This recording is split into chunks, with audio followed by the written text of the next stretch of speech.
యవనస్తులందరికీ చెప్తున్నా, please let your life be pure. నీ జీవితము పరిశుద్ధంగా పెట్టుకోండి, దేవుని కొరకు అర్పించండి. Live a pure life. Thank you Jesus, amen. ఎందుకంటే నువ్వు ఒకరిని మోహపు చూపుతో. అండ్ దాని తర్వాత వచనాలు, how beautiful it is saying.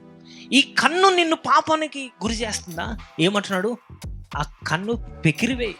ఆ కన్ను అవసరం లేదు నీకు. ఎందుకంటే నువ్వు కన్ను లేకుండా పరలోకానికి రావడం మంచిది. అన్ని కళ్ళు చేతులు అన్నీ ఉండి నువ్వు నరకంలో ఉండడం కంటే. How can I sin?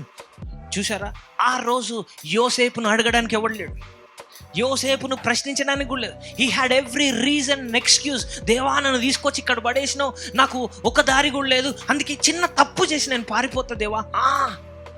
అడిగి పారిపోయి అది మంచిగా సంజాయిషి చెప్పుకునే స్థాయిలో ఉన్నాడు యోసేపు. అయినా కూడా ఏమన్నాడు?